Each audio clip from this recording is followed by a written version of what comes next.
I didn't know Kamala Harris was a poet. I had no idea that she knew how to write poetry so lovely with so much joy, joy, joy.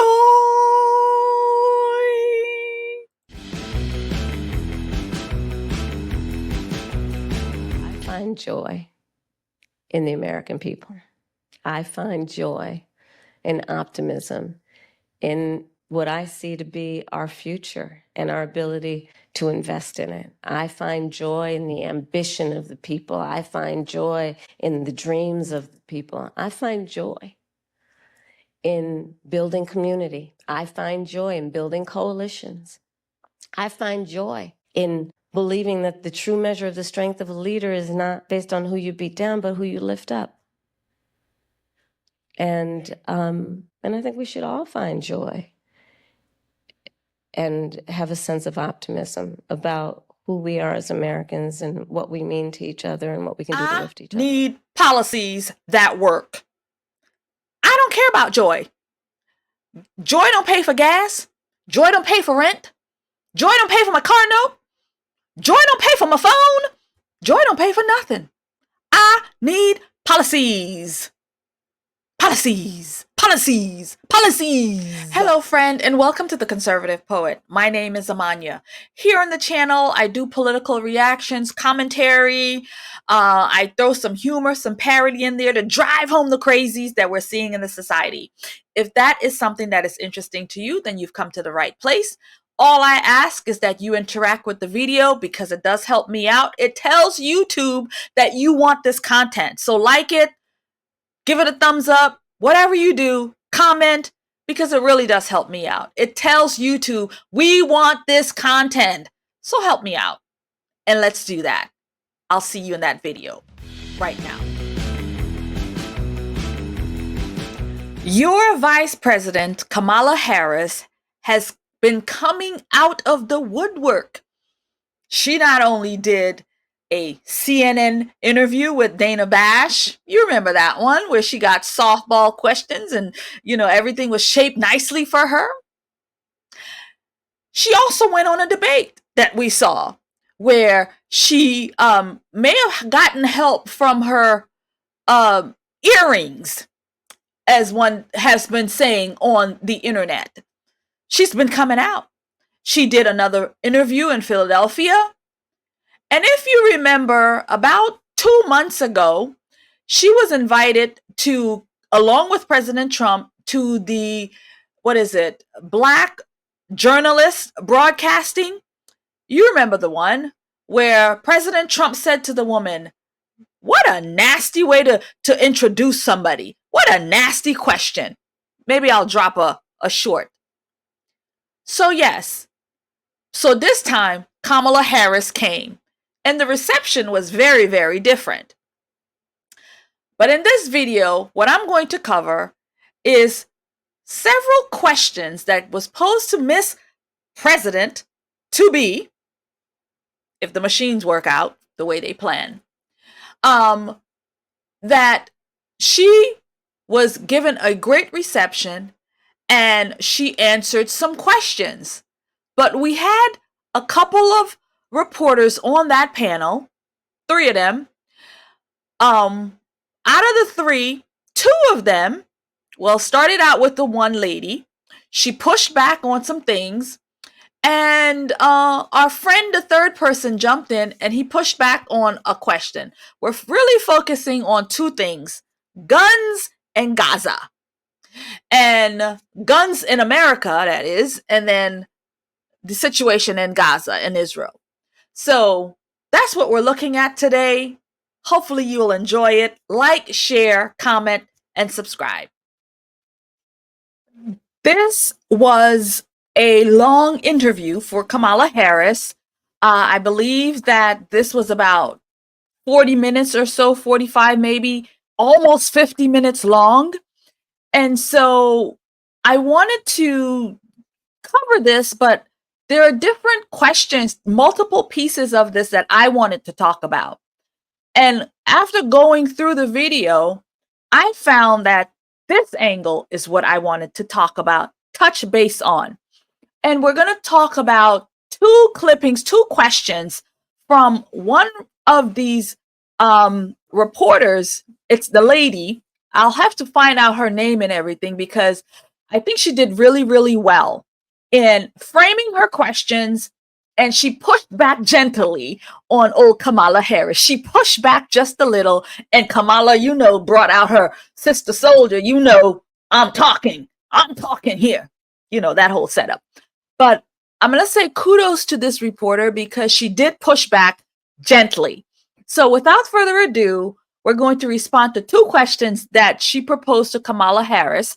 One of them is about guns, and then the other one is about the war with Israel and Gaza. So without further ado, let's respond to this. A quick question. I want to talk to you about gun control.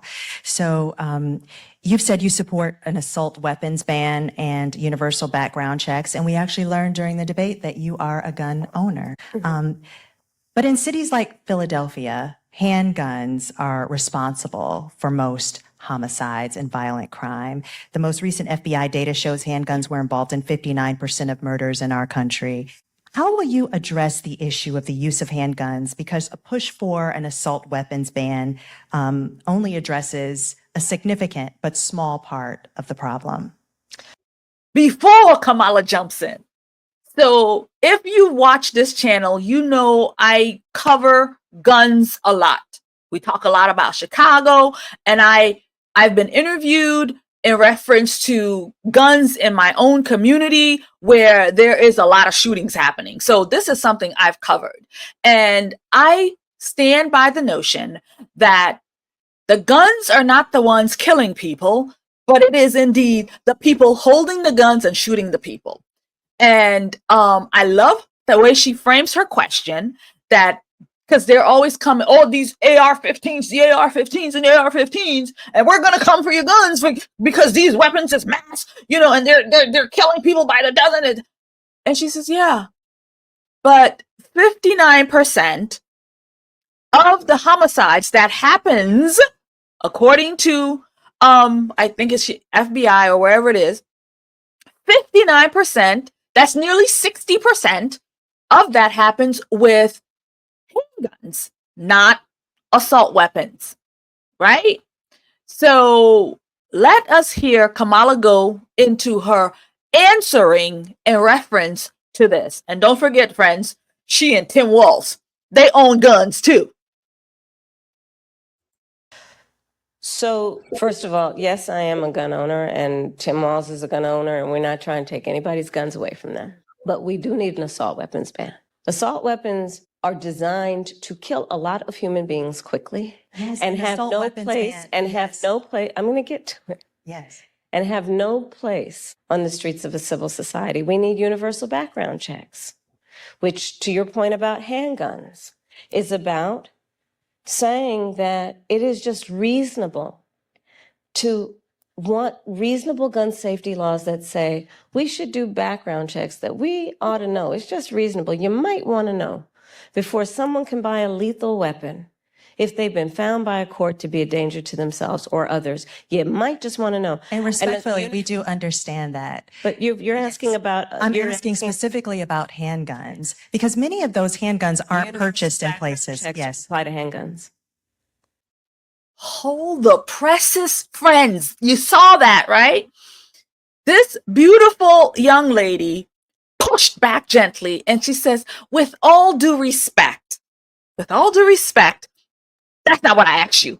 I asked you point blank, a specific.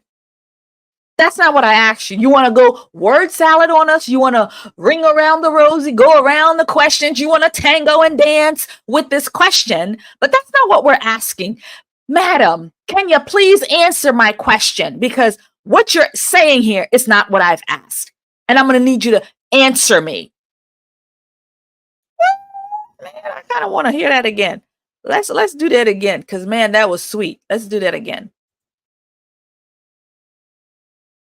to themselves or others. You might just want to know. And respectfully, we do understand that. But you're asking about. I'm asking specifically about handguns, because many of those handguns aren't purchased in places. Yes. Apply to handguns.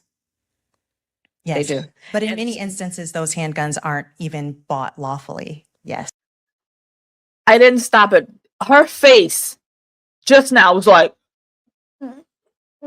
where's she going with this? When we rehearsed, this was not a part of the questions.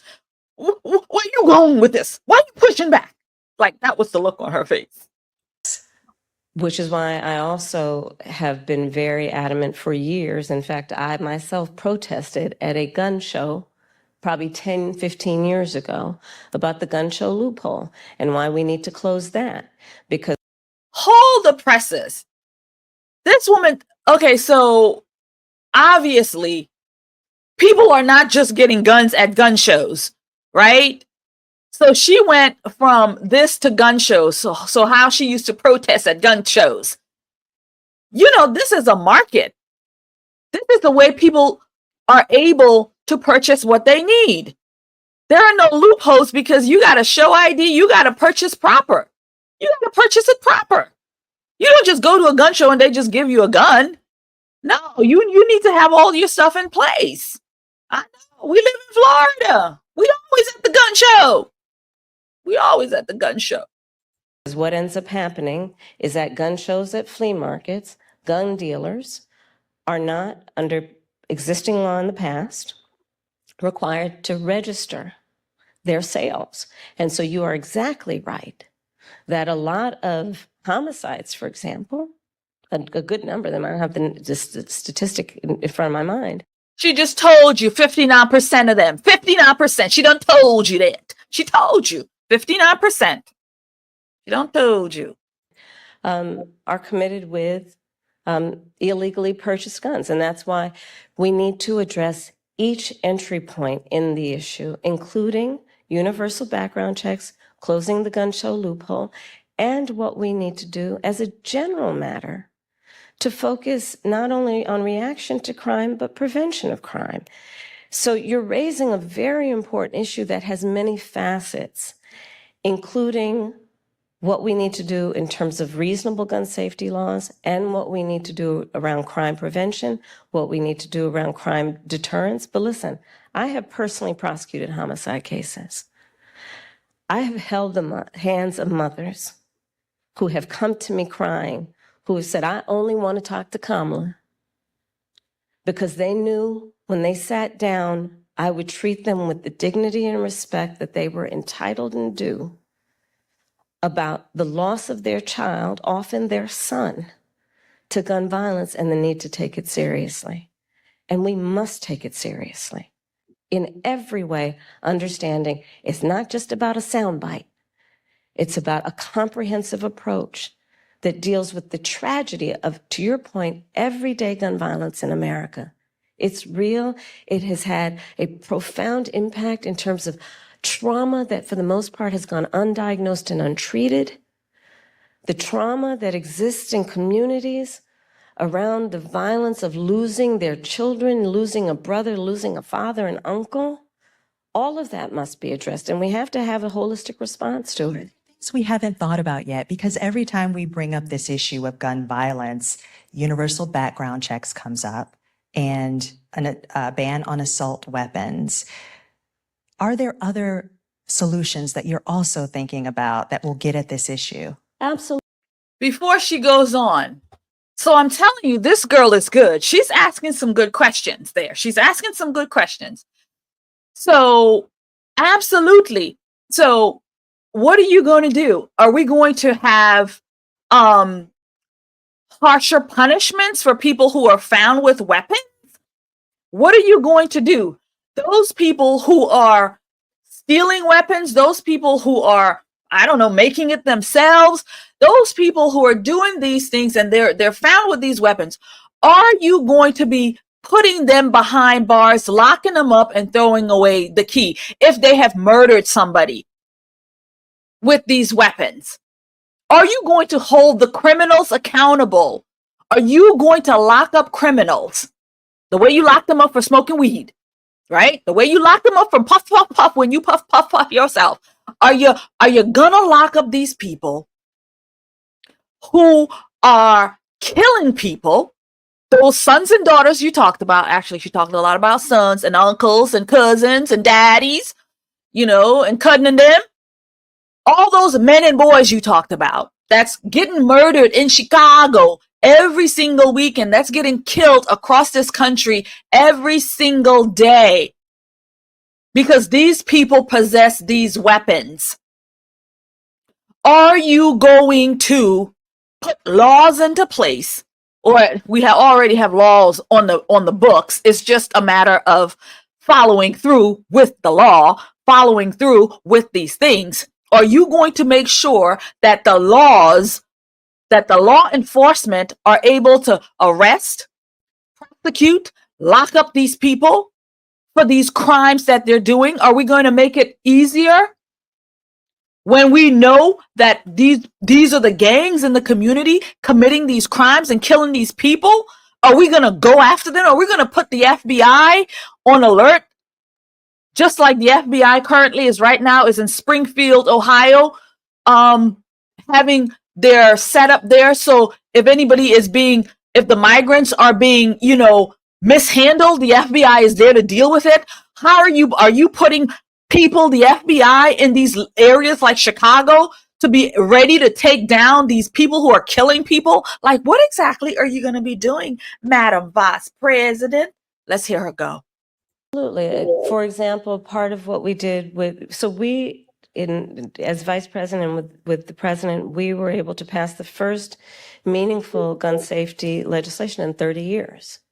And part of what that involved was millions and millions of dollars to put more mental health counselors in public schools, right? Because we know that there is an aspect of this that is about treating the trauma and dealing with it at its source before it ends up manifesting itself in a problem. There is the work that we need to do that is about putting resources into communities around violence prevention. I've been a big advocate of that for years, which includes what we need to do around putting resources into community-based intervention that is not just requiring on the good people in the community to volunteer to do the intervention, but actually paying people to do it because it's a full-time job. It's about understanding what we need to do to, again, understand that, to your point, we have to have a holistic response to this issue and prioritize it instead of reacting to the tragedy that, sadly, they are too predictable. Let's all agree, enough of that. There are very few solutions that we haven't thought of. We need to put the resources into them. Madam Vice President. Hold on. So nowhere in there did she say we're gonna enforce our laws. If you commit a crime, you're gonna do the time. Nope. We're gonna sing Kumbaya. We're gonna get counselors and we're gonna talk to them about their mental issues and we're gonna talk to them about what happened to them when they were a baby. We're going to talk to them about maybe, I don't know what kind of drama it was that, did this to them, but we're going to make sure we're going to put systems in place to make sure that it's prevented. We're going to put counselors on the ground and we're going to put units together on the ground and we're going to just kumbaya it all the way until they stop shooting people and until they stop killing each other. We're just gonna kumbaya it all the way. That's what we're gonna do. We're gonna kumbaya it all the way. We've come to the end of this clipping, and so I shall remove it from the stage. Seen that, heard that, good. Friend, are you stressed out about the gun violence happening in your community? If you live in a city, Chicago, Orlando, New York, any of these blue liberal cities where guns violence is out of control, where the gangs have taken over, where they're shooting people left, right, and center. If you are stressed out, then I hear your pain. I hear your cry, because I myself have been a person who lived in some of these cities. So what I've done is I burn candles. I burn candles to ease my stress. So you can do the same. You can pick it up at orlandopatriot.com, burn some candles to relieve the stress that you're facing in your community with gun violence. 30% off, orlandopatriot.com. Our girl, again, she lays out the question, and Kamala, of course, goes in circles and tangos and Zumba and cha-cha all around it. Let's go. Cha-cha-cha, Kamala. Cha-cha-cha, Kamala. Cha-cha-cha, Kamala. President, I want to switch gears a little bit and talk about the war in Gaza. You've called for a ceasefire hostage deal and a two-state solution as an end to the war for many months now. And while you've expressed support for Israel to defend itself, a two-state solution and a ceasefire are at odds with what Benjamin Netanyahu has said is their right to defense. If it matters, as you say, how Israel defends itself, where do you see the line between aggression and defense? And our power as Israel's ally to do something. Okay. And while you've expressed support for, you see the line between aggression and defense. Look at this. So at this point, the reporter stopped. Kamala is supposed to jump in at this point to get the talking going, to get the salad going, to get the chop going. She's supposed to be jumping in, but you look.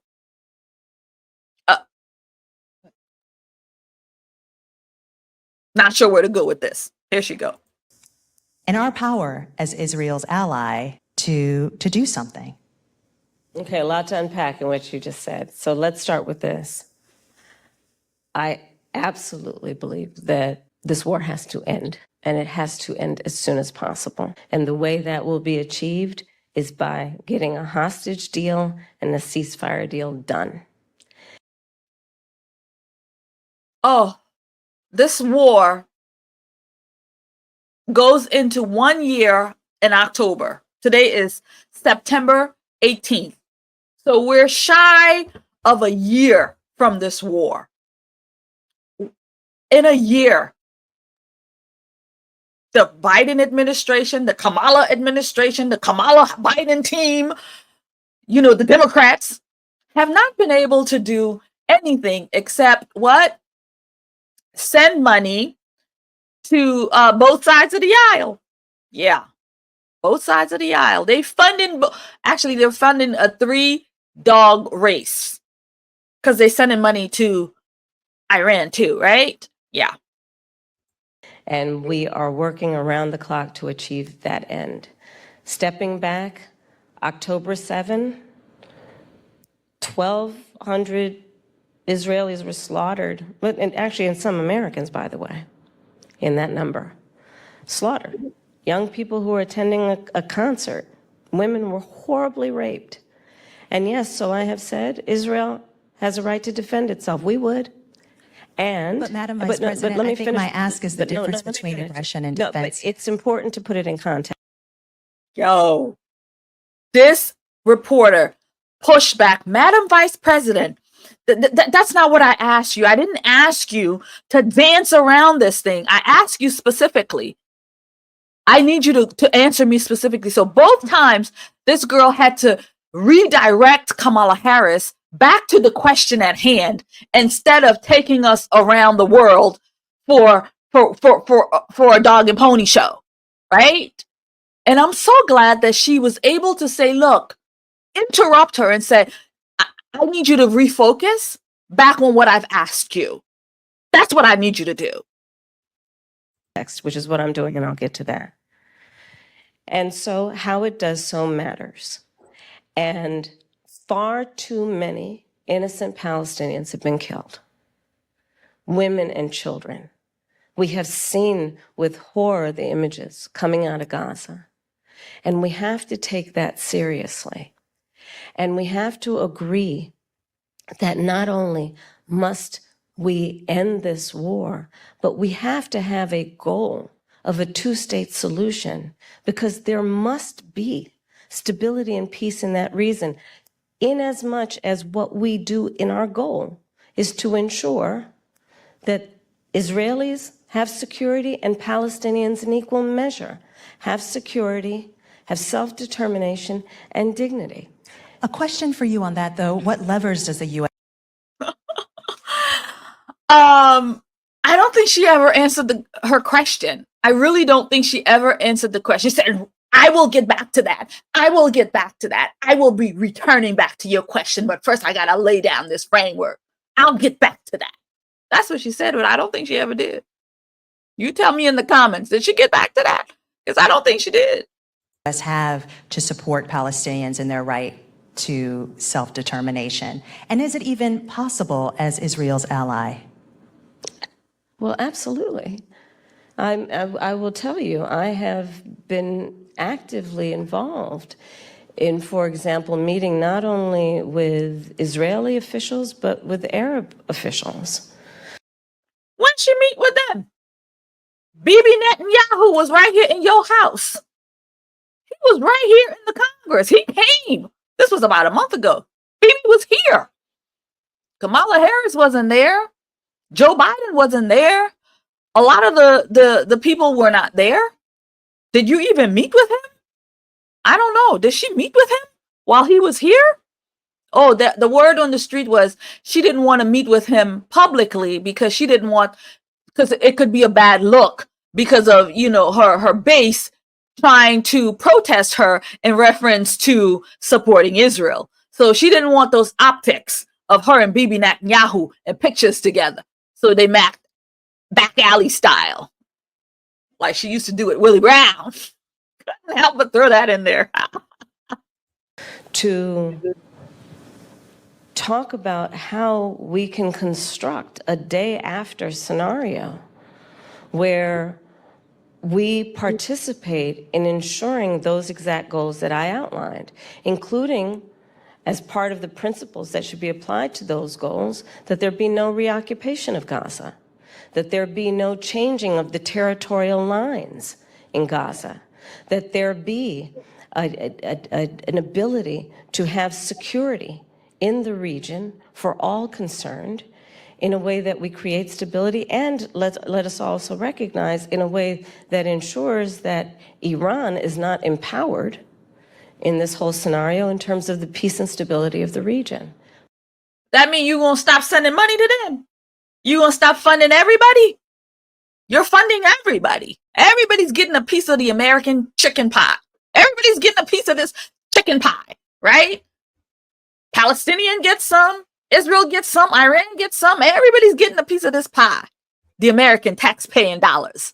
Everybody's getting a piece of this to fuel this war that you don't even know how to even end. We must put a deal together. We must have a deal together. We've got to get a deal. Well, friend, what are you proposing when it comes to this deal?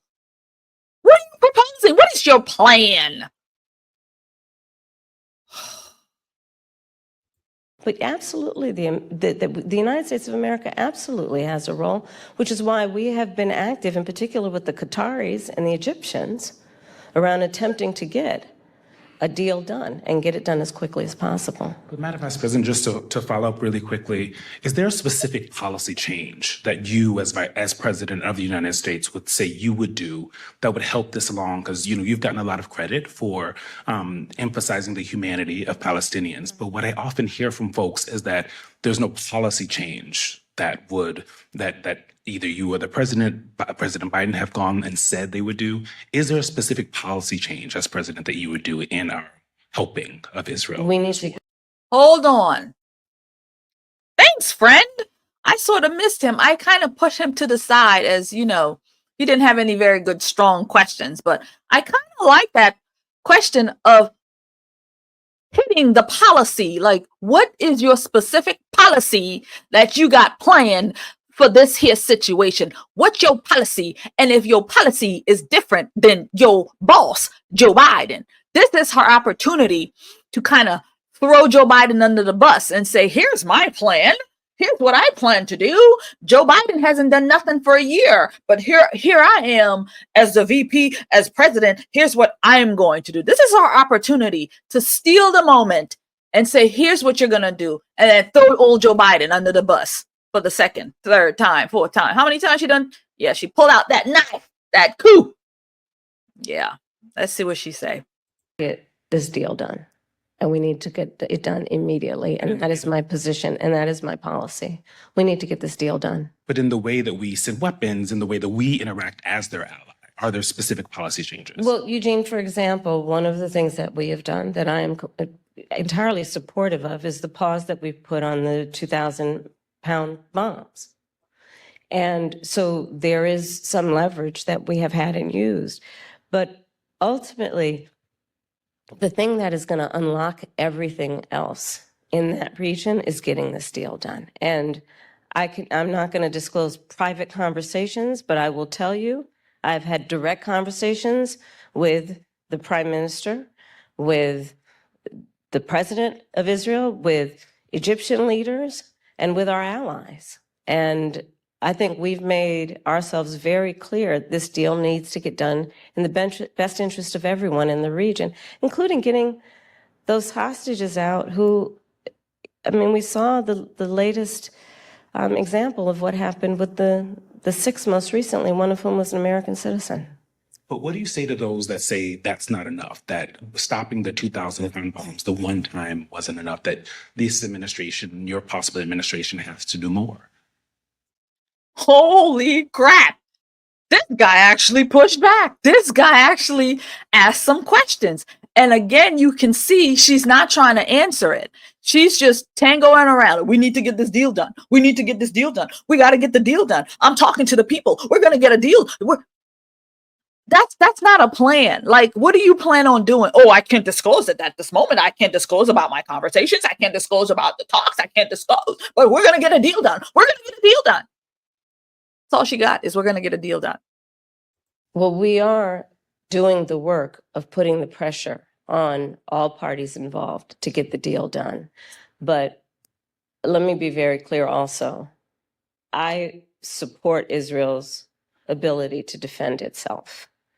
And I support the need for Palestinians to have dignity, self-determination, and security as we move forward and get a two-state deal done. But right now, the thing we need to get done is this hostage deal and this ceasefire deal. We need a ceasefire. We need the hostage deal.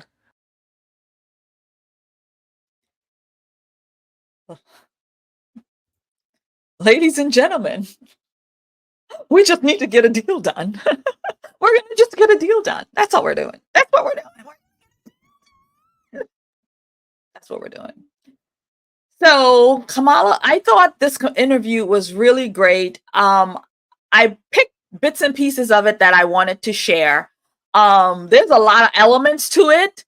And, you know, there's parts of it where she talks about reparations and parts of it where she pretty much pulls out the black woman card, the black queen card. You know, there's a whole lot to this. But I wanted to really focus on this these two questions that she really didn't have the answers to. And I don't think she answered anything very well. I mean, again, this one is we need to get the deal done, but yet you're not telling anybody anything about what you're doing. And then the other one, you know, again, she danced around it, did not say how she's going to prevent these crimes, if she's going to lock people up for coming out here and shooting and killing people every weekend, every day. You know, well, we're gonna sing Kumbaya. We're gonna have counseling. We're gonna do that. We're gonna go back to their childhood and figure it out. That's what we're gonna do. We're gonna figure it out from the birth.